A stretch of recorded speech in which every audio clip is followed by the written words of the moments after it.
9वां पास है।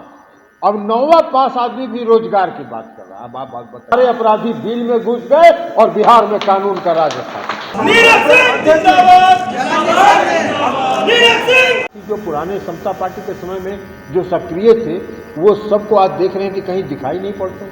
उन सभी साथियों को भी सक्रिय करना और उसके साथ साथ नए नौजवानों को भी पार्टी के साथ जोड़ना, इसलिए कि आने वाला भविष्य नौजवानों का। और आज से अगर नौजवान नहीं जुटेंगे तो पार्टी का नेतृत्व जो आज के नौजवान हैं कल वो पार्टी का नेतृत्व संभालेंगे। तो इसलिए नौजवानों को भी जोड़ना है। अब पुराने लोगों को सक्रिय करके नौजवानों को अगर जोड़ना है तो उसमें सामंजस्य होगा। सामंजस्य ऐसे होगा कि पुराने साथियों का अनुभव, उस अनुभव का लाभ लेके नए साथी जो नौजवान पार्टी के साथ जुड़ेंगे उनमें समर्पण का भाव होगा। नेता के प्रति समर्पण, जनता दल यूनाइटेड के प्रति समर्पण। कोई मत रहे मेरे प्रति समर्पित, कोई मत रहे नहीं रहे अशोक चौधरी जी के प्रति समर्पित, कोई नहीं रहे संजय झा जी के प्रति समर्पित, कोई नहीं रहे उमेश कुशवाहा जी के प्रति समर्पित, लेकिन पार्टी का समर्पित कार्यकर्ता अगर जनता दल यूनाइटेड के प्रति समर्पित है तो पार्टी में हम सबों के प्रति समर्पित है। और नेता के प्रति अगर समर्पित है तो हम सबों के प्रति समर्पित है, क्योंकि हम सब लोग नेता को ताकत देने के लिए, नेता को मजबूत करने के लिए रात दिन काम कर रहे हैं।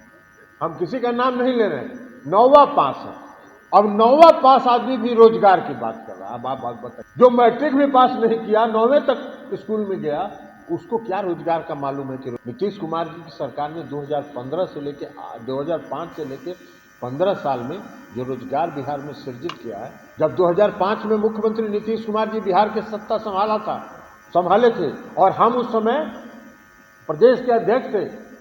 बिहार लोक सेवा आयोग का परीक्षा पिछले 5 वर्षों में कभी नहीं हुआ था और मुख्यमंत्री नीतीश कुमार जी ने 5 साल की जो रिक्ति थी उसको 1 साल। भाई उमेश कुशवाहा जी बिहार सरकार के माननीय मंत्री, तो रास्ता भुला के भी फिर वापस अगर कंकड़बाग घर में पहुंच गया तो उसका घर में स्वागत होगा ना। तो इसी तरह विनोद जी इस पार्टी में थे, इस पार्टी के साथ उनकी भावना थी। अब वो बीच में कहीं इधर उधर भटक गए थे, फिर आ गए। तो ये उनका अपना घर है, अपना परिवार है। अपने परिवार में और अपने घर में तो घरे वापसी न होगा, मिलन क्या होगा। तो इसलिए विनोद जी का स्वागत है। आप इधर उधर भटक के भी आ गए, घर सही जगह पर पहुंच गए हैं। आपका फिर से इस घर में स्वागत है और इस घर को फिर मजबूत करने में जैसे पहले आपका योगदान रहता था वैसे ही आगे भी योगदान रहेगा, यह हम सबों को आशा और विश्वास है। और अब पार्टी को काम करना है, पार्टी को मजबूत करना है। हमारे सामने 2024 का लक्ष्य है, 2025 का लक्ष्य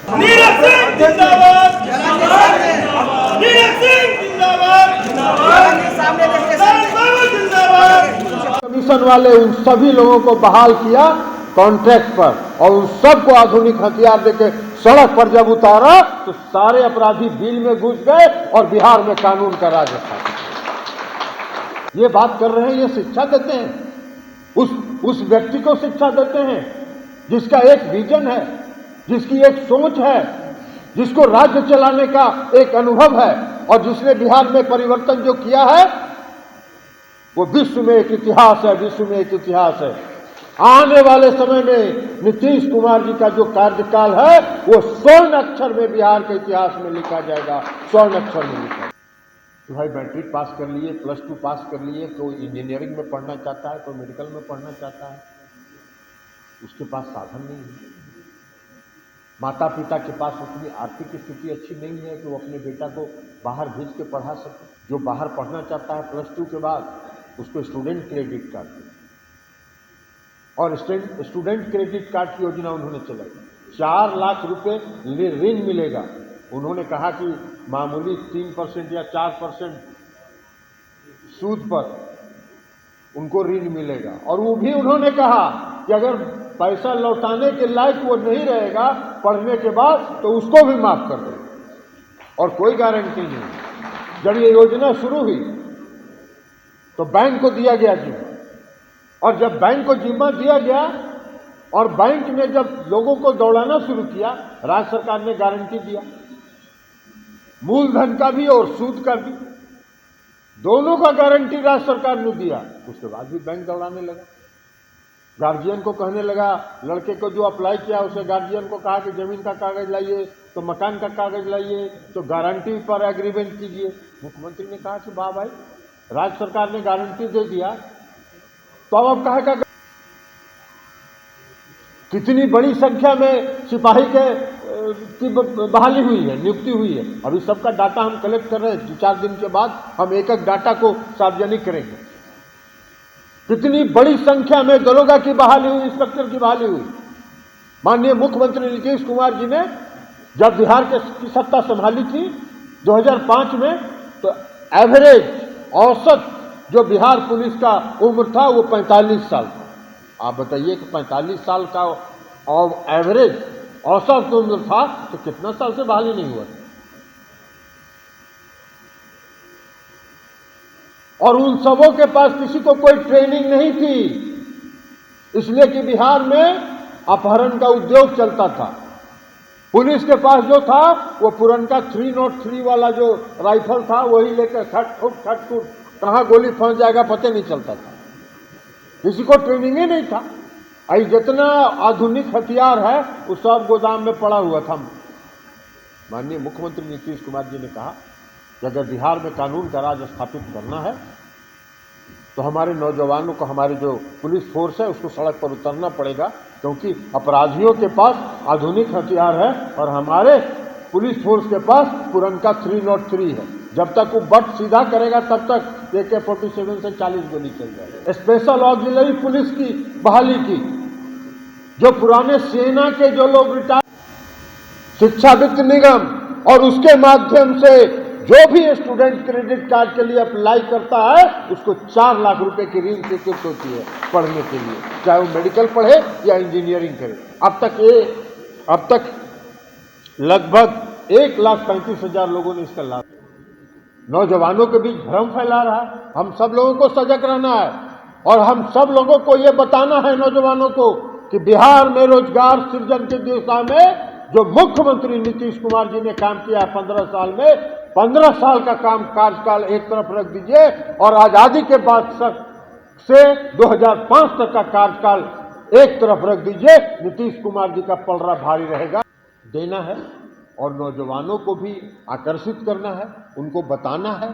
और जब पुराने लोग, अनुभवी लोग सक्रिय होंगे और नौजवानों को सक्रिय करेंगे, उनके गार्जियनशिप में, उनके देख रेख में अगर नौजवान सक्रिय होंगे तो वह भी नौजवान जो पार्टी के साथ जुड़ेंगे वो समर्पित कार्यकर्ता जनता दल यूनाइटेड से तैयार होंगे। तो इसलिए आज इस अवसर पर हम आप सभी साथियों से आग्रह करना चाहते हैं कि आप इस काम में जुट जाइए, इस काम को आगे बढ़ाने का काम करिए और पार्टी को संगठित करके समर्पित कार्यकर्ताओं का फौज तैयार करिए जो जनता दल यूनाइटेड के प्रति समर्पित कार्यकर्ता रहे, नीतीश कुमार जी के प्रति समर्पित कार्यकर्ता रहे। जड़ अगर मजबूत होगा तो शाखा भी हरा भरा रहेगा और जड़ अगर कमजोर होगा तो शाखा सूख जाएगा।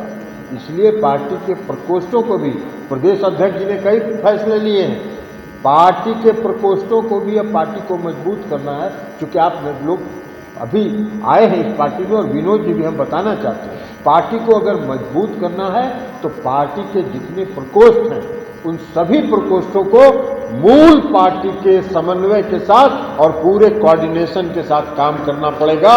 जिला पार्टी जो है वो जिला अध्यक्ष से समन्वय करेगा, प्रखंड का जो प्रकोष्ठ है वो प्रखंड के अध्यक्ष के साथ समन्वय करके काम करेगा और पार्टी के समर्पित कार्यकर्ताओं का समूह खड़ा करना है।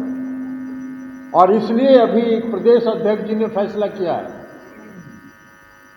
कि हर गांव के 10-10 लोगों का